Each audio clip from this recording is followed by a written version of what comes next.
Okay, good. Thanks, Ilana. Let's see. We record these diversity meetings, Dan, so that people who don't attend can have access to them, later. So I asked you when we first spoke, what did the words Ho-Chunk mean? What, how did they translate? And you said a rough translation was people of the big voice. And so that's how I'm going to introduce you. You are a person of big voice, and I'm going to tell everybody why. You're the executive manager of the Ho-Chunk Gaming in Madison, and you've served there since 2012. But prior to arriving at Ho-Chunk Gaming Madison, you served as a highly successful 4-year term of office as the Ho-Chunk Nation's vice president. That's pretty heavy responsibility, I'd say. As the executive manager at Ho-Chunk Gaming Madison, you've transformed that property into the most profitable gaming facility in the Ho-Chunk Nation's 5 years running, and upward trajectory continues. And this is the part I like. You work tirelessly to establish substantive partnerships with the local business and nonprofit communities and with local governments. A fine public speaker, we're loading it on you there. A fine public speaker, you've given multitudes of presentations throughout the community, educating audiences about the many facets of the Ho-Chunk Nation, as well as sharing your vision for a campus development that is designed to benefit not only the Ho-Chunk Nation, but the city, the county, and the state. He has, everybody, he has 28 years. This is a 28-year journey of collaborative leadership for his tribe. And, Dan, I know that's heavy responsibility to be the big representative of your nation. And I know that you operate within the city, extensively to make things happen. So we welcome you and are delighted to have you with us. And person of the big voice, you get to speak now. Thank you very much. Thanks for having me, and I'm honored to be, with this group, and just appreciate the opportunity to share a little bit about the Ho-Chunk. So I'll kind of start out here a little bit by letting you know a little bit about myself, a bit more than the bio perhaps. My Ho-Chunk name is Wangshik Pinga, and that's a rough translation, or the literal translation is good person. My Choka gave that to me. That'd be one of my grandfathers. So in the Ho-Chunk Nation, or in the Ho-Chunk tribe, family lineage is a bit different than our mainstream. So my grandfather, my biological grandfather, his brothers in Ho-Chunk are also my grandfathers. They're all my grandfathers. So one of my biological grandfather's brothers, his name was Edward Funmaker. He gave me my name, and I'm a young guy when I'm getting my name. We're in a Cheputake, a wigwam that he had, and I remember I was probably about 3 or 4 years old when I got the name. And you're given the center tail feather of an eagle as part of your naming, and I never was able to ask him a bit more what my name means, but other tribal elders have said that it's a far deeper meaning than just good person. So it's kind of interesting that I was provided that name. I hope prophetic, and I guess I try really hard to live up to that. But so that's my Ho-Chunk name. I come from the Bear Clan. We used to, there was a time when the Ho-Chunk people, when we had 12 clans, and to sort of visualize it, everybody's familiar with the Northwest totem pole. Those tribes have that totem pole. We don't have those. But if you think in terms of a clan, when you look at those totem poles, you see essentially what the Ho-Chunk Nation's clan system looked like, where the bottom of the totem pole are either subterranean or ground creatures, and they kind of move up to the point where you get the the bird. And so in our tribe, the Sky Clan that's where our chiefs come from. So that'd be thunders and clouds and that, but those are sort of like they would be the chiefs among the tribe. And so on down, and all 12, I couldn't list them all right now off the top of my head, but I'm come from the Bear Clan. And those are the ground, the ground leaders. We were the police, auxiliary warriors. We protected the chief, essentially just kind of kept order, in the tribe. And so that's the clan that I come from. And I come from the Funmaker family. And the Funmaker family is the largest family in the Ho-Chunk Nation. It's interesting. I'll just briefly, So there's so much, but let me just try to put this together here for you. So the name Funmaker, a lot of people wonder, well, that's an odd name. That's probably not found anywhere in the world. So what happened was in the early 1900s, I'll rewind briefly. We didn't have surnames. We had names given to us. Like my name would have been Wangshik Pinga, period, not Wangshik Pinga Brown, but just Wangshik Pinga. And so when the census takers were coming along, way back when, would have been by my great grandfather, they approached him and said, "What does your name mean? What does your name mean? Translated in white." And so they had a white guy there with him, with the translator who understood Ho-Chunk, and his name, what it meant, and I don't know what that name is right now, but his name meant how you feel when you see two bear cubs playing. That awe, sort of whatever that must have been. And so how do you translate that? So the census taker just was like, Funmaker? All right, there you go. That's your name. So, but he was related to, that patriarch of ours was, had a lot of brothers and sisters too, but they had different, let's say they had a different name, or their occupation, would have provided them a different name. So we have brothers and sisters that are miners, and maybe for a living, that's what they did. We have walkers, and it's hard to say if that was their Ho-Chunk name or that was what they did for a living, if they were a mail guy, a mail delivery person, whatever. So that's when I say we're the largest family in the Ho-Chunk Nation. It's because my great grandfathers, were related, and the census takers gave them a different name, even though we all come from the same family. So if that makes any sense to you, that's one of those sort of anomalies when it comes to, who we are as people, and again, coming from the largest clan, the Bear Clan. So there's that. That's my background. I've been up here for, actually now that bio was a little old. I've been here 29 years. Grew up essentially born in Chicago. Grew up in East Central Indiana, Anderson and Newcastle, Indiana. Went to school at Ball State University. Our only claim to fame is David Letterman. He's a famous alum for us. And then I got up here and started my career here at the Ho-Chunk Nation with in our surveillance department. And I'm a former probation officer from Indianapolis. Worked in retail for a little while. Then I came up here in '93. My mother was a legislator. She was at the time a Wisconsin Winnebago Business Committee council member, and urged me to come up. Wanted felt like we need leadership, educated Ho-Chunk to come up and help. Gaming was very new. Just in fact, our compact with the state of Wisconsin just turned 30 years old on July 30th.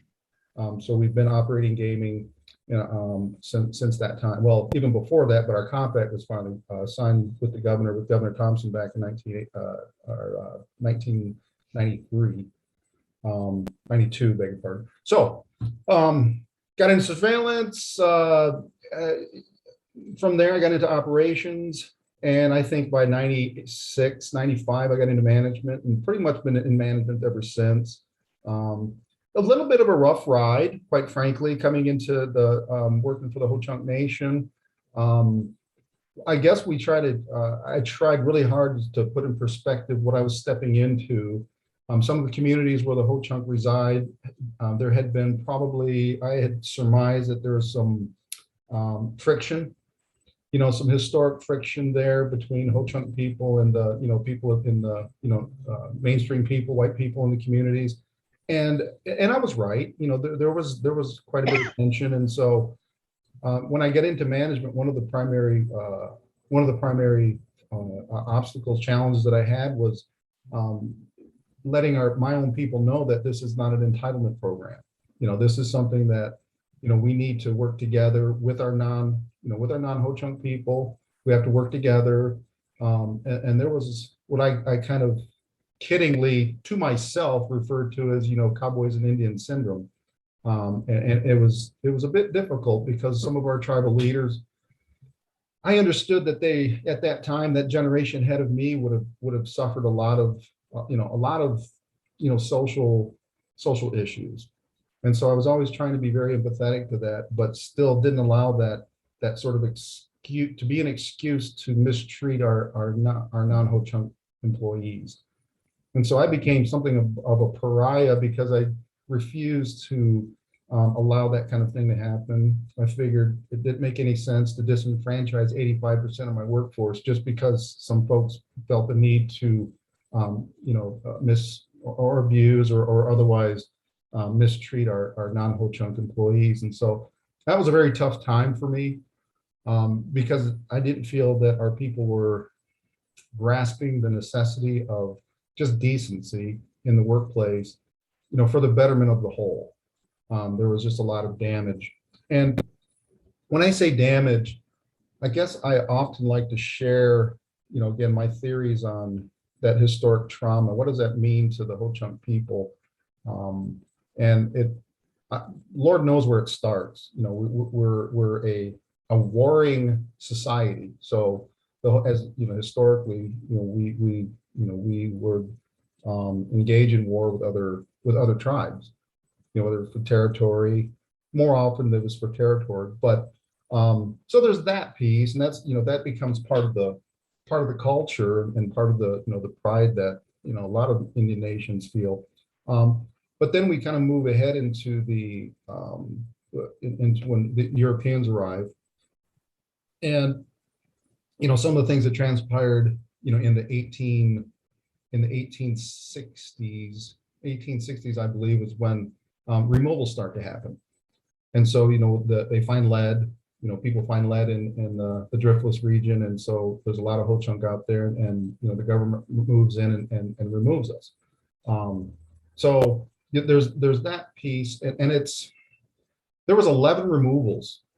I'm a descendant of Ho-Chunk people, again, the Bear Clan, ground people who refused to stay away. So the federal government had us removed 11 different times.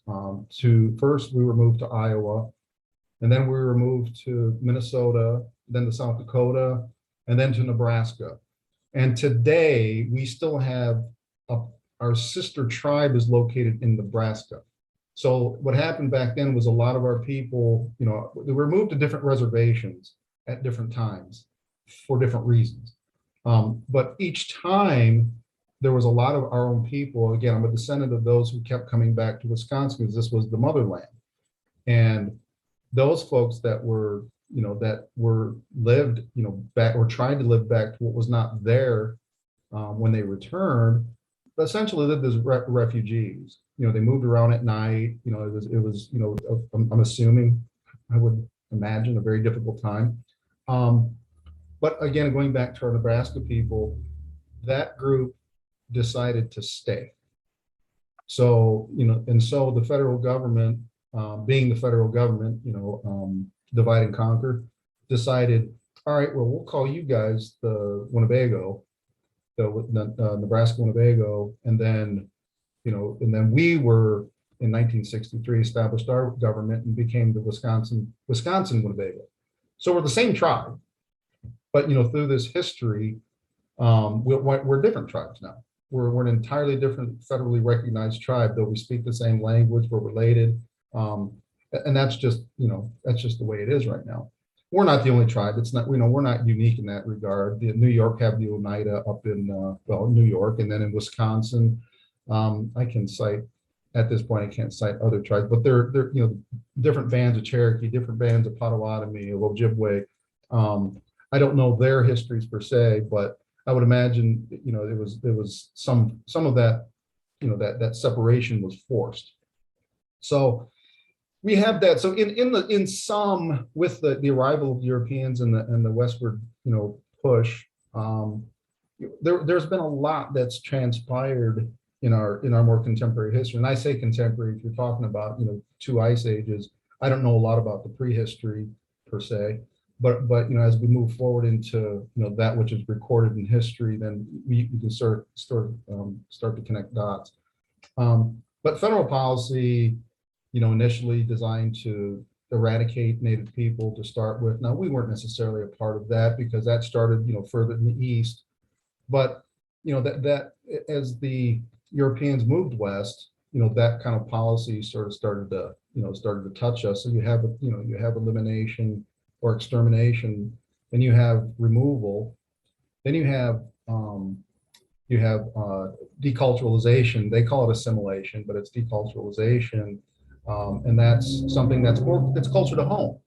It's closer to home because, you know, that kind of trauma impacted my mother and that generation directly ahead of me, who were forced in boarding schools. Mom used to tell stories about, you know, having her mouth washed out with soap for speaking Ho-Chunk, or being, you know, being slapped around or, you know, hit because they spoke, you know, that's all they knew.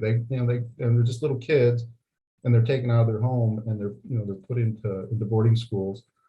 The basic tenet of that being, kill the Indian, save the man. And that was a part of federal policy. So when we talk about, you know, trauma, there's that. There's also a policy that was designed. I think it had sort of like a dual purpose. Like, let's get the natives off the reservations. You know, that part of that is to break things up a little bit, move them into the cities, and get them jobs in the trades. My mom's husband was an iron worker, and he came up from the Arizona. He was Dene. He's Navajo, and he came up from Arizona several years ago, and got into the trades. Didn't speak a lick of English, and it's cool that they got a job. It's like, all right, awesome, but you know, they're taking off the res. You know, it diminishes the the popularity or population of the res. This guy becomes assimilated. You know, and so the government can, you know, kind of like get 2 wins out of that, right? You know, it's like, hey, we feel good, you know, we got a warm and fuzzy feeling inside because we were able to provide for, you know, some sort of, you know, ability to make a living. But, you know, wink, wink, we also got them off the reservation. We got another one of these ones that are, you know, more assimilated. So, you know, all those kind of things, you know, sort of roll up into a ball when we talk about historic trauma. So I go back to my story when I arrived here in Wisconsin. And I'm working at our casino. At the time, it was we called it Ho-Chunk Casino. It's now Ho-Chunk Gaming Wisconsin Dells.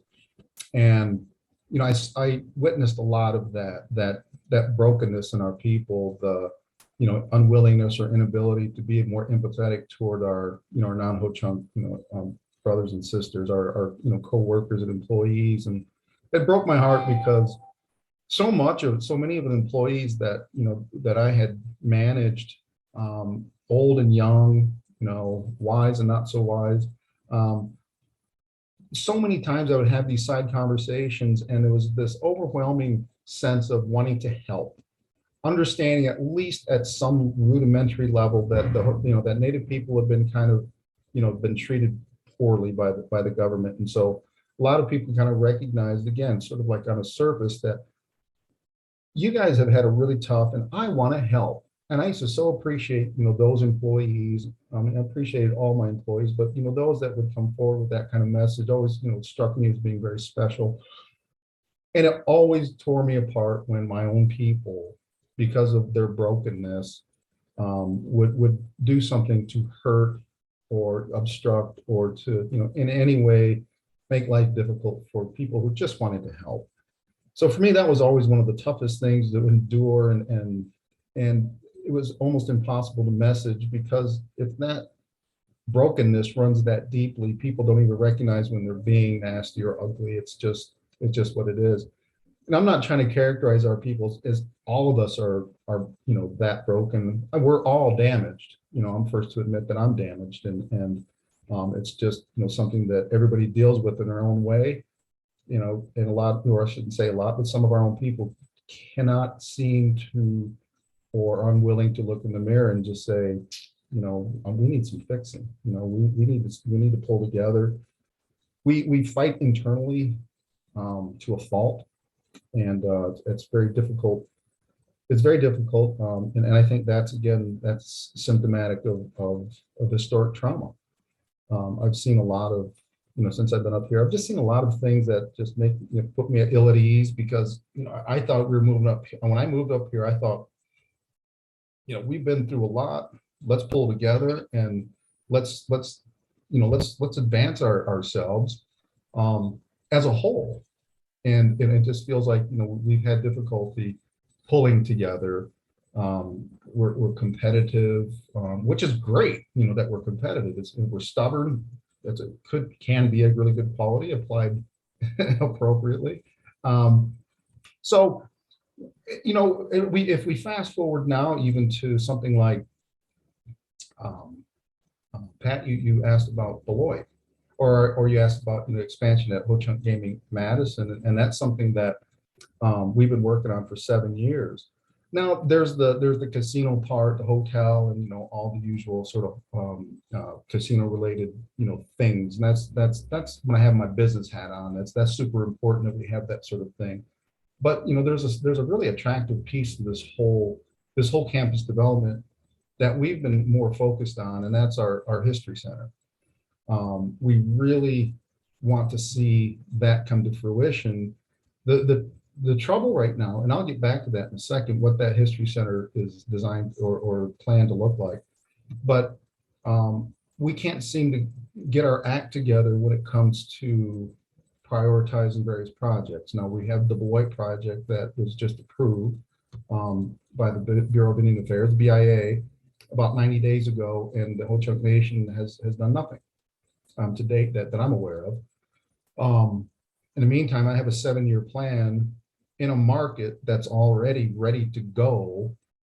That's very custom ready for some significant development, and we won't. My project isn't even given a second look at this point, and I'm not lamenting. I'm just saying it is what it is because of the politics and because of the it's because of politics.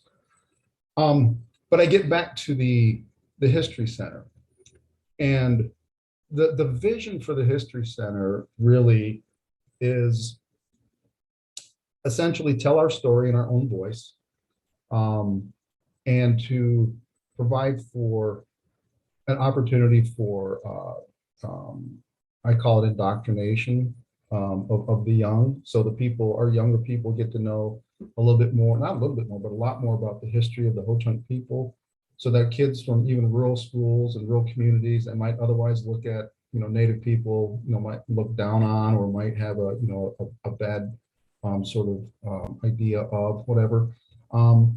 It's an opportunity to tell stories so that the young can understand, oh wow, so that's what happened. It's not just this enigmatic people living amongst us with all the myths that people are sort of filled with, that Hollywood kind of like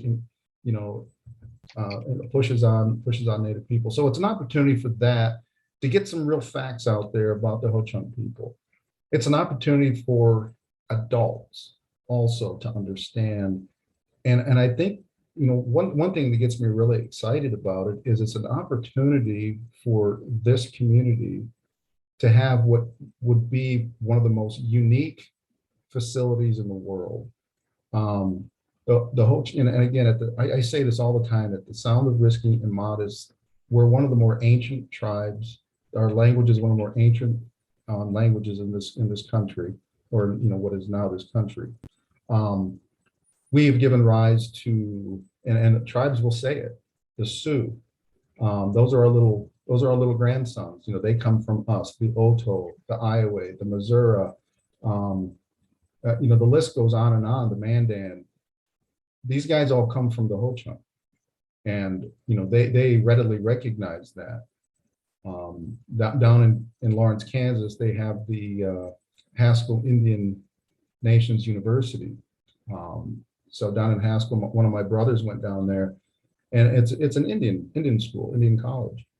And he run into some of those, some of the Sioux and some of the other tribes that came from us, and they readily, even now, they readily recognize, the Ho-Chunk as the grandfather tribe. To me, that's incredibly fascinating. It's a story that's not told, hardly at all. And we have such a rich history and so many stories to tell. I think about, adults, and I think about international tourism, what that might mean to the region, what that might mean for the state, if we could lead in providing for a really state-of-the-art place of storytelling. What happened during those removals? What precisely, how did that feel? What was that like? Because some of the removals, our old people talk about how we were loaded up on boxcars and moved to our new reservations like cattle. The dehumanization, to humanize those kind of events, and not to, the idea would never be to shame, but to look history straight in the eye, and to allow everybody else to look history straight in the eye, and if nothing else, just understand. It's an opportunity for understanding. It's an opportunity for just coming together and hopefully not repeat history. I've never been. I've read a little bit about the Holocaust Museum. There's Black History museums, and when I read about those, my big takeaway always is that you come away with emotion. You come away with having been touched, and so those are sort of models for what we want to try to do. And again, we don't want people walking out and being sad or anything like that, because there's another part of the story. The other part of the story is now we're recovering from this. Now we haven't recovered, because I talked about the historic trauma, and that's going to be around for a while. But when you talk about economically, we're not rich by any stretch of imagination. You would think with the 6 casinos that we would, oh my gosh, they were probably just flush, and it's like, we live hand to mouth, believe it or not. We live hand to mouth. It's symptomatic of some, our political process, where we elect people that probably aren't qualified, to make good decisions. And so we're kind of broken, but it's not all bad. It's just that it's not as good as, someone like me thinks it could be and should be. But we have raised the standard of living. More of our children now are going to school than ever before. More of our kids are graduating from high school. More of them are going to college. So there's some really good things that have come out of this past 30 years of gaming.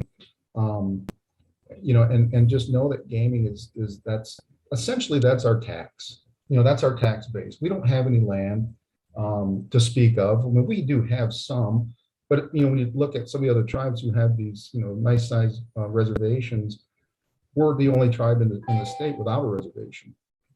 And that's just one of those pieces of our history where we kept getting removed, brought back, removed, we come back. And eventually what the United States government did is they extended the Homestead Act to us. It was about 9 years after they enacted it. They then extended that to Ho-Chunk people. And so I'm not sure the eligibility, but some Ho-Chunk people were provided 40 acres and a mule. But again, there was a method to that. You could, that was conditional. You get the 40 acres, you get the mule. By the way, you have to surrender your culture. So just be, you got to be careful with that. You can have all that, but essentially you're going to be a farmer, and you're going to act like a white farmer. And so, which is interesting today, because when I moved up here in '93, I had heard of, some of the homesteads up in our Tomah area. And I'm not a traditional Ho-Chunk. I'm a Native American church member. So there's a difference that has more of a Christian sort of influence, not sort of, it has a very, very much a Christian influence. So the traditional people still practice the old ways. And I had heard, of some people say that, they have it on the homesteads and it's out and away for anybody else. I would call them, yeah, call them secret. They're not for public consumption. You can only, participate if you're a member. But, it gets me thinking about, yeah, of course they're secret. Of course they're still there, because the historic trauma and what had happened before, they try to take it away. So in order to maintain your homestead, you would have to practice your religion, practice your ways out of the way, out of sight. So, those are kind of those residuals for me, and I could be wrong. I mean, the traditional people might look at me and say, you don't know what you're talking about. And maybe I don't, but it seems to fit. It seems that, there's a certain bit of cause and effect there. So, and I'm kind of bouncing around, and I would welcome anybody to, jump in, and if you have a question. I was trying to remember, I got to that point. Doggone it. Forgive me. Just one of those moments. Dan, I have to say, everybody, Dan had committed to speaking to us today, and then he found some time for himself. So he's on vacation now, so to speak, and giving us time from his vacation. So you're allowed to wander all over the place, Dan. Feel free. Oh, Pat, thank you for bailing me out. Thank you. So I guess where I was going a little bit there was, and I am gonna wander a little here, but that kind of situation with, even with the homestead. And again, it's another one of those, federal policies aimed at, taking away. Here's a little something, but we're going to take that away. We're going to try to take away your culture. And that has caused so much distrust. So I'm not a complete anomaly, but I'm definitely an agent, a player for a different approach, a different approach than what our people have taken since I arrived in '93. And by that, I mean, and Pat, thank you. You mentioned it in my bio, how much we've tried so hard to do some outreach in the community. And I took that approach knowing that a lot of our people would be resentful of me. Number one, there would be, oh, he's just trying to be, he wants to be front and center. He wants to raise his personal profile and all that kind of garbage. And I don't care about that sort of thing. It's not important to me. What's important to me is our message about us. And so and knowing there was hesitance by our people, by that generation ahead of me, because they were so close to the pain. They're so close to that trauma. They're so close to, with the boarding school situation, with their hearing firsthand stories of their grandparents being, shipped away, the struggles of the return. I knew that generation, my mom and that group, could reach out and touch that and get burned right there on the spot. Where I was, I was able to be a little bit more circumspect, and look at it a bit more objectively, as much as one can. But I had made a very affirmative decision probably in about 2000. Well, when I was in office, I wanted to, logistically, I just couldn't. But by 2012, I'd made a very affirmative decision that we were going to go out into the community and we were going to tell our story. And if just to get people to know us, if just to get folks to understand us, we knew that there was a tremendous amount of pushback when it came to gaming, for instance. Understood that. I didn't understand. I still don't understand it, but that's a moral thing that that's for that's for others to sort of struggle with. That's not my struggle. But to have people understand what it means to the nation, to pull us out of poverty, to help us start educating our kids, to just uplift our standard of living. And so that was an important piece to get out there. But I think more than anything, it was to debunk myths and to provide some educational opportunities for people. So I always say people are, you know, not always say this, but you know, my observations are people are afraid of people that they don't know. You know, if people are darker, if people speak a different language, if people look different, there's, I don't know if it's innate or what it is, but I always feel like there's that sense of fear as opposed to just curiosity. And again, I'm not going to try to get into and you know be a you know a psychologist or anything like that, but you know these are kind of things I think about, and I think, okay, so if I just get out, if I just reach out, if we just have you know educational sessions, you know presentations, maybe people will just say, hey, they're not so scary. Wow, they're just regular people. They're and we better understand what they're trying to do. And I think about, again, that generation ahead of me that couldn't do that. Um, you know, when I arrived here in Madison, at Ho Chunk Gaming Madison, that was the end of my term of office. So 2011, um, the initial outreach efforts were kind of funny because there was there was discomfort with some of the recipients, and I won't go into I won't name names, but some of the stories I heard were they were just crazy. Because what I was endeavoring to do was simply seek out the genesis of bad blood between Madison and Ho Chunk. Because I thought if I start there, then we can maybe start making the corrections and then, you know, start coming together on some things. And the genesis eluded me, I think, because a lot of the former players, you know, were gone. They were no longer in office. They were no longer working. And I think the same is true for our people. You know, some of them had passed on, you know, so whatever bad blood that there was, my theory always was that, you know, without outreach, there is that fear or there's that suspicion or whatever you want to call that. And from our perspective, that pain is so close that if you dare offend me, I'm instantly going to get angry with you. And so what kind of dynamics were there in meetings with the suspicion on either side? We've been lied to, you know, at every turn as Ho Chunk people, right? Not a single treaty has been upheld. So we're going to be very suspicious of, you know, mainstream society. And then you've got the traumas behind it. And I just surmise that that's where a lot of bad blood sort of derived. And so enter me or, you know, someone like me, and I'm not the only one, and I don't like say it's just me, but here in the community in Madison, I would say that, you know, this is something that is extraordinary in that not only have I started this, but have just been very persistent. I think there have been other efforts before me and probably after me, but, you know, we remain very, very steadfast in our mission to connect with the community.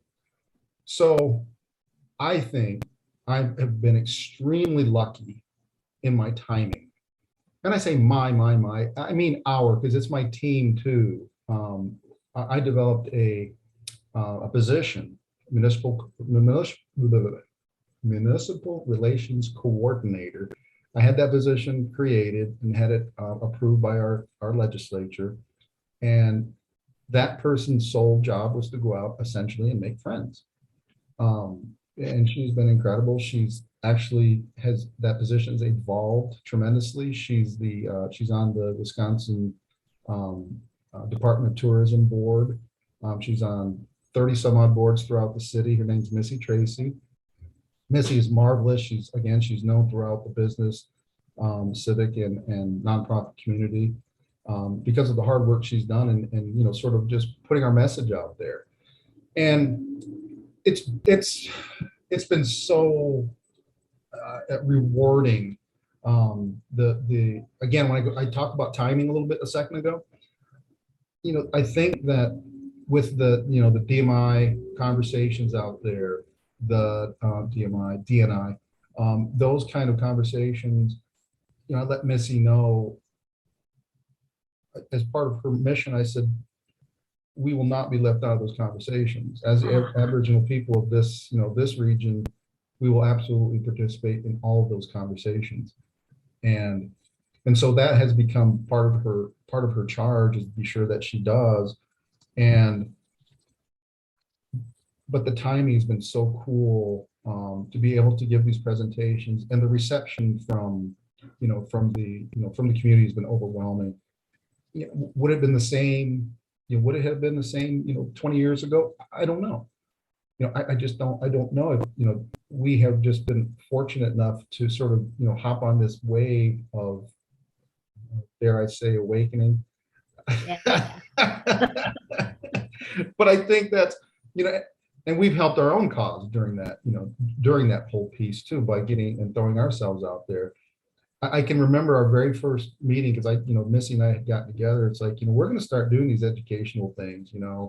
One of the first things we wanted to do was let the city of Madison and Dane County know, when you deal with us, you're not dealing with Walmart. You're not dealing with with a business. Yes, you're dealing with a business, but you're dealing with a government. And so, it's important for folks to understand. And so, our first presentation was so modestly attended. I think maybe we had 20 people, and I felt like, there's just no interest. And then we fast forward to, gosh, even like in the most recent thing, these recent presentations, we have just tremendous attendance and participation and questions. We've given presentations to high schools. Most recent was McFarland High School. They had an Indigenous peoples curriculum, and they asked us to come in and give a presentation and talk a little bit about. And so again, we go back to the reception. All this is just fantastic. And then and then the disappointing part comes where, again, internally, we don't have the same sort of what I consider a progressive mindset and a progressive approach, because as we're just, super busy out there, giving our message and really just reaching a hand out and saying, hi, how are you? My tribe I don't feel like there's any effort from any of our elected officials to follow up on that and to capitalize on it. So that's difficult. But for the here and now, it just sort of is what it is. Again, more contemporarily, I think it's important that, that we all pull together. I don't mean just, the communities of color, the BIPOC community, but certainly, that's something that's been again, if we look at it from a historic standpoint, and where, much of our pushback comes from on a federal level, it's from mainstream society. And so, part of the strategy has been to connect with our communities of color. I'm very good friends with Alex G. I know he's getting ready to build his Black Excellence Center. Ruben Anthony is a very good friend of mine. He's got his facility going up. And I'm not here just to name drop, but just say that the Latin community, Jessica Cavazos is over there, with her Wisconsin, Latino Chamber of Commerce, and all those efforts. We stay connected to all of those, those organizations. And one of the messages I always bring, if I'm given the opportunity, is this is something that we feel a certain brotherhood because of our shared history. It's been difficult for the African American community, the Latin American community, the Native American community, and we all can kind of laugh and tease and commiserate about some of the things that have happened in our past. But we also try to pull together to to make things better for all of us going forward. And I just want to thank you guys. I mean, these are the kind of organizations, in my mind, that help sort of, move the needle for us too. And it's, certainly not to exclude, people that are not of color. That's silly not to do that. And so this opportunity just to say hello and just share a few things, it's huge for me. Taking a little time out on the vacation, it's an hour, big deal, just to have, this is kind of, to me, it's always fun to, to share a little bit about, who we are, so that maybe you guys go off to your, have a dinner or a cocktail party and share a little bit more. And it's, all it does is just continue to, give the community additional community members with, with information. I guess I've kind of rambled here. I mean, is there anything specific that you mentioned the other tribes? Pat, you said something about that. So we kind of share this approach. I liken it to the Latin American community. There's so many countries, and they don't all get along, right? I mean, Right. South American countries, Central America, et cetera, Mexico. There's nationalism, but on the whole, I think, sometimes I think they would probably agree on some things as a whole. Some things. I'm guessing. It's not, it's a very huge generalization to say that about an entire hemisphere. But I just liken it, the parallel is Native people. So we're very, very tribal centric. We're all right. We're all the best.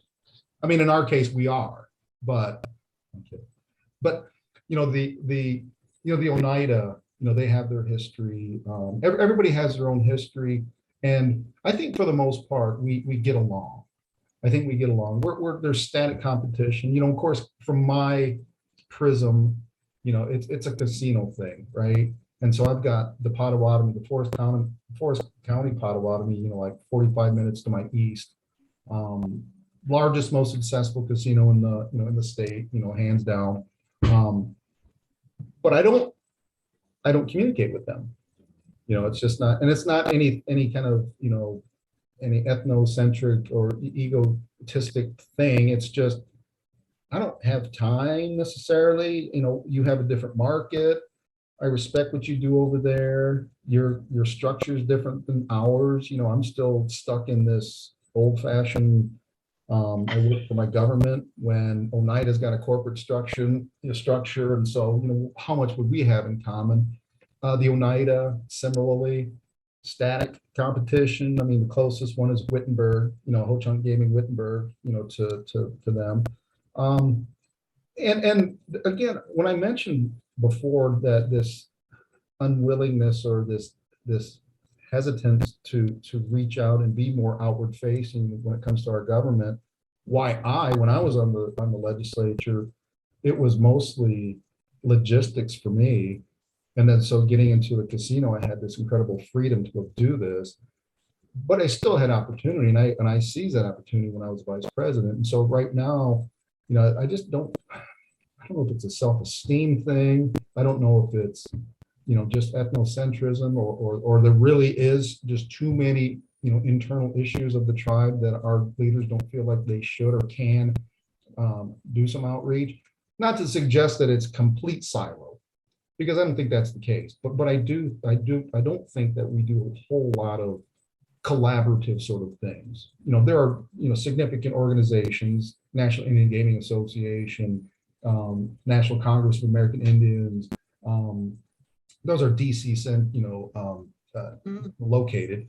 And, we're members of some of those, but as far as like the tribes here in Wisconsin getting together and hanging out, and maybe powwows, maybe, there's a little bit of, intertribal stuff, but I at my level, on a business level, no. On a government level, maybe. But again, we share different histories. We all have different responsibilities. There's different challenges for our people. Much of it's the same type of challenges, but those are family issues that we probably prefer to keep in the family. Sue.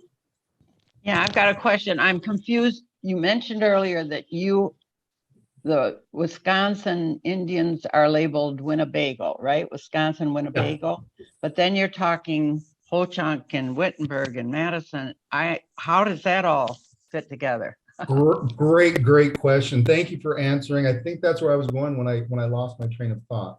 Okay. And I just lost my train of thought. I'm kidding. No, I know what you're saying. That's a great question. So now the name Winnebago was foisted upon us. That was not a name that we gave ourselves. Oh, okay. So then but the government said, well, that's what you guys are, and it's a lot of controversy as far as where that name actually came from. The more common story I heard was that it was like Algonquin. They told the French that they're, whatever the sound was before of that, Winnebago, and it was supposed to be people of the stinky water, something a little disparaging. So, so then, the government just sort of gave that name to us and said, all right, you guys are Winnebago. That's what we recognize you as. So when we first got federal recognition, that was in 1963, is when we had a group of volunteers. And exactly how one goes about getting federally recognized, I can't say, but I just know that by 64, we are then federally recognized, and our name is the Wisconsin Winnebago Business Committee. And that form of government essentially provided for tribal council to have governance and business decision. Basically, they had unilateral authority over the tribe, this elected tribal council. Now we fast forward to 1994. Remember, I arrived in 93, so I'm sort of, I exist under this, Wisconsin Winnebago Business Committee. In fact, I have in 1990, oh gosh, must have been 1 or 2. I got a tattoo on my shoulder, and it's Winnebago.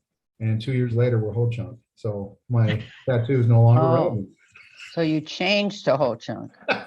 So in 94, we adopt our new constitution, renaming ourselves who we are. So that's why, maybe some of you had heard Winnebago in the past, and that's what we were called, but we always called ourselves Ho Chunk. Used to confuse me as a kid. My mom would say, you're not even Winnebago, you're Ho Chunk. I'm like, what's that? I don't even know what that is. But of course, now it's, by 94, it caught on very quickly. We were calling ourselves Winnebago, but you've Gotcha. reclaimed your identity. Yeah. yes, exactly. Yeah. Other questions, anybody? Well, while they're thinking of a question, if they have any, Dan, I want to say, we have a lot of guests that come and speak, and our goal as a group really is to learn and to accept what we learn and to respect it. And I got to tell you, we've had a lot of people come and talk about how they are other, if you will, and we've tried to learn. But I don't think we've had anybody come who spoke so personally about not only your personal experience, but the experience of those, of your people. For myself, when I asked you to speak about what happened to you guys, I mean, when the Europeans arrived, what happened to you? Where'd you go? Yeah. I think our history as white people is that, we took care of the Indians, we gave them their land. The removals, that's a word that kind of struck me, and the damage that it did and has continued to do through history. But I got to tell you, do not be left out of the conversation. I'm impressed with what's going on, and I like your business approach, and I like the fact that you don't want to change who you are or who you people are. You just want us to recognize who you are, accept it, and respect it. And boy, you've got an uphill battle within your own people, as you've pointed out. So, Yes. thanks for that real personal approach to talking with us today. As far as the casino goes, I know probably, and I'm only speaking for myself. Oh yeah, there's the casinos. I'm familiar with the Oneida casinos in New York and some of the things out west. But gee, we always, it's supporting those people on the reservation. I think I, for one, see it as a business that needs to thrive in our community and grow. I love the idea of a campus in Madison, a campus of pride, I guess. So Thank you. thank you. Thank you so much. And if I might, and I know you can't read that, Jeannie has her hand up, but if I might just make a quick comment about that. You know, when we talk about the History Center and the whole idea of this, Ho Chunk, educating folks on Ho Chunk. And by the way, I got time, so I don't feel like, unless you guys are on a time constraint, I'm fine with hanging out. Pride. One of the goals and the missions of all of our outreach is for all of our citizenry to feel a sense of pride of having this ancient Aboriginal people, who have survived, 2,000 years, and more recently, 300 years of some pretty tough times. A lot of, if you've been in the North or Southwest, you know that there's a lot of native motifs all over, and that there's a sort of an embracing of the nativeness. And I'd like for that, to be the case here, that when you travel abroad, you travel across this country, and you say, I'm from Madison. Oh, that's where the Ho Chunk are. Yeah. I think, that's part of the mission, or part of the goal in all of this, is that you feel that pride, and that we mutually feel that pride of we belong into it. We all live in a really special space. And so with that, Jeannie, I'm sorry. No, that's all right. Actually, Go ahead, Jean. oh, okay. Actually, I wanted to ask about the center a little bit.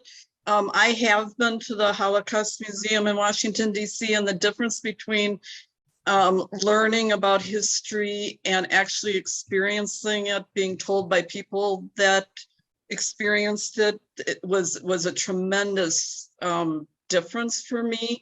And I wondered, because you talked about the Bureau of Indian Affairs and then also the political environment, and I'm wondering, so Bureau of Indian Affairs is federal, correct? Yes. Mm-hmm. Do you have to go to them first, and then do you have to go to the Wisconsin legislature, where if you're talking about political issues, I can see right there what part of the problem is, but I'm just wondering what the mechanics of the approval is. So, and you're talking specifically about a history center? Yeah. Yes. We don't require any, we wouldn't require any kind of permission from anyone. It would be, we could just unilaterally, come up with the programming. But it's a great question. I mean, we are still considered to be, kind of wards of the state, but, the evolution of the federal government has been more hands-off.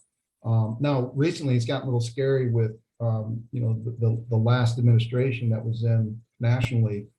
There were some reported efforts of trying to weaken some of the tribes' sovereignty. But with the Biden administration, we're sensing that there's more of an easing of that kind of approach. So that's, we're very thankful for that. But specifically to your point about the History Center, I so appreciate that. And I think the word powerful comes to mind, because every time I've read about somebody who's done a review of the Holocaust Center or Black History Center, it's always, they come away with this feeling of, it's a feeling. It's not just here, mentally and intellectually. It comes from the heart that, when you start to realize what folks went through, that changes, that part in the heart changes what's going on up here. And so that's, a lot of what the mission is too, is just to change the perception. And it would change the perception of not just Ho Chunk, but Native people as a whole, because every tribe has gone through their own different, set of challenges from the federal government, federal policy aimed at, really ridding this country of we Native people. So thank you for that. Good. Nancy, you had a question. Are you still there, Nance? Somebody had to leave. Yep. And well, Ilana had to leave. Yes, Sue, you have another question. I do. I am embarrassed to admit that I was in my 70s before I even knew there had been such a thing as a simulation of the Indian children.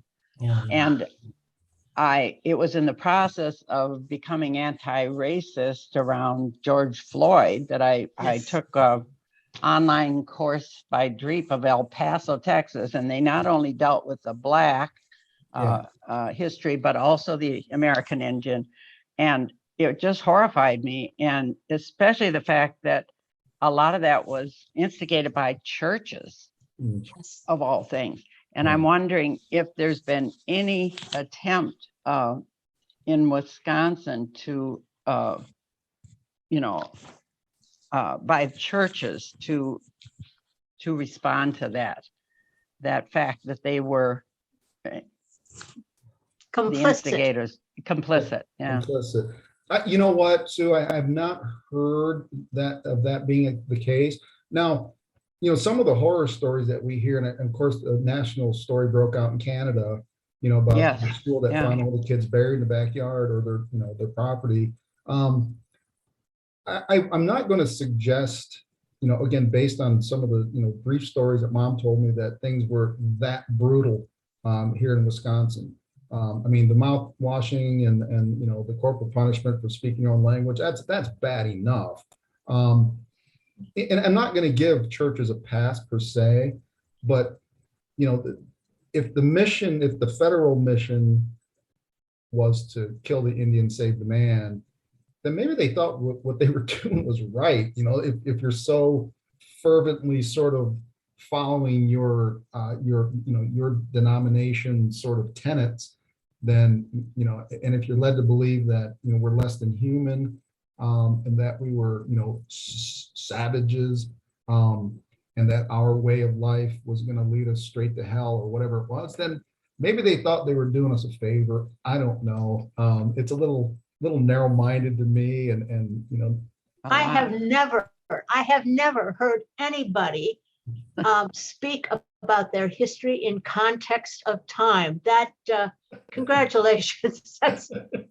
That shows that you not only have a big voice, but a very big and open mind. This critical race theory is necessary, but let's look at the times that things took place and have a better understanding, I think, and you're doing that. Yeah, I would like to see people think of Madison as the place of the ho-chunk. I think that would be cool. thank you. And good luck, because I know getting Madison government trying to make any kind of decision about real estate is, not necessarily hopeful. So good luck. Well, if I might too, just to say that, our relation building efforts, in my mind, to date have borne a great deal of fruit. I mentioned earlier that we had a really rough time with the city of Madison in the past, and in Dane County, and I can I'm happy to report that I consider Sati Rhodes Conway a friend. And there's always going to be differences because there's always different interests by different governments, and I get that. Joe Parisi is a friend of mine. On the state level, I wouldn't call Governor Evers a friend, but I'm acquainted with him. I'm backing Mandela Barnes's his effort to unseat Johnson. I don't want to get political here, but my point being, we have our outreach has created genuine relationships, and that was the goal. Is not just to make. Yes, was it strategic? Absolutely. Was it designed to assist us in our efforts? Absolutely. But did I also consider making this truly collaborative, where it was going to be mutually beneficial? Absolutely. Everything was done. Every plan we've made was with Madison in mind, with Dane County in mind, with the state of Wisconsin in mind, where we all benefit, from whatever development that we come up with. We cannot operate exclusively. That doesn't work. And the reception, once again, from those governmental entities has been just absolutely marvelous.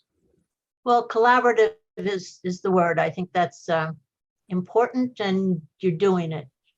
And if nobody else has any questions specifically for you, yes, Jen. Jen, you're muted. Unmute. Yep. Okay, sorry. Yeah, it's interesting to me that the Holocaust Museum has been mentioned. Dan, do you have impressions, good, bad, whatever, of the museum, the Smithsonian Museum in DC, of the American Indian? Yeah, you know what? I'll say, first of all, I have not been, and the word escapes me for the life of me, but there have been prior to my arrival here in Wisconsin, my uncle was his name was Kenny Funmaker, and my uncle was the tribal chair of the Wisconsin Winnebago Business Committee. And he put forth a lot of effort to, again, that word escapes me, but essentially bring our artifacts back to us. So as not to allow them, our artifacts to be exploited. If we'd like to, put those on exhibit, that's our prerogative, really not the prerogative of somebody from the outside. So I've not been to that. I've been to the Native American Museum in DC. And interestingly enough, a lot of those exhibits have been taken out by respective tribes. And my observation was it was replaced with some art. It's like now it's something of an art museum as opposed to something that was, more like a natural history museum. But yeah, I wish I knew that word. I would sound so smart if I remembered that. I also wonder, I'm in a couple of book groups, and from time to time, some of our books deal with Native American culture and such. Do you have any feelings, good, bad, and different about like Barbara Kingsolver? Or Pat, help me out here. What was the book that had the word orange in the title? Oh, I don't know what you're speaking of, but I do know that Louise Erdrich, has written a great deal about the Native peoples, and indeed her bookstore in Minneapolis features all kinds of information about that. We've read a lot of her books, but I know it was Tommy Orange. Yes. Is the author, and it was about Native peoples in Oakland, California. Yeah. And a powwow that was going to happen. California has a number of annual powwows in various parts of the state, and this was an urban powwow, and it got messy, to say the least. But so it's it's hard, I think, for and I'm gonna call us what we are, white people, to grasp how history has impacted individuals and what it's like to have to gather together to celebrate who a group is, from within. So books that we read like that, if they're not written by Native people, it's a guess. I guess is what I'm trying to say. And like all of the history that we've all been raised with, you use the word savage. We still are watching things on television today, where it's the cowboys against the Indians kind of thing. This is part of our culture. I don't think it's going to go away, but I think we have to understand it. So that's what you're about. I hope that's what we're about. So yeah. Dan, tell me something. If I went to the casino, which is highly unlikely because I never win anything. But if I went to the casino, would I see you there? You would have but to ask, and I would come down and say hello to any one of Really? you. Absolutely. I'm there Monday through Friday. I have a tremendous staff, and so I don't ever feel the necessity to come in on my weekends. Okay, well, listen, I know you're on your own time here. Have a wonderful time off, little change of scenery, refreshment. I'm glad we've gotten to know you and a bit about the Ho-Chunk Nation as well. So thank you. Thank you so much for having me. It's been really fun, and what a marvelous group. Thank you. Thank you. Thank you. Okay, folks, tune in. I don't know where, hi, Carol. I don't know where we're going next month yet, but if it's as good as today, we're going to be lucky. So thanks again, Dan. Thank you. Nice to meet you. Nice to meet you, folks. The same. Wow. Wow. Thank you all for coming. He was certainly not at all what I expected and far more than I hoped for. So We Right. haven't had a speaker who's been so personal about his daily life, you know. It's hard to think of us as different than Dan. We are and we aren't. So it's, yeah, got to keep learning. I don't know about you, but this diversity thing has been a revelation to me on so many levels. So, you know, and I'm always please open to suggestions of people that you meet or know about or have heard about, for us to have as speakers. Pat, Yes, Jen. I wonder if, I don't think that he mentioned her by name, but the gal who is working to help make connections. Yeah. Maybe she would be a good future speaker. I thought so too. She's on the tourism board. So that's Okay. how we can, yeah, I'll get her name. Yeah. And you know, the other thing was when he talked about the legislature, he was talking about his government, not the United States government. You know, he served, and there is a legislature. They are a government. They are self-governing people. All the things we don't know. So, yeah. Okay, thank you all for your interest and see you next month. Thanks for If getting not a good before. speaker, Pat. Take care. You too. Bye-bye all. Bye.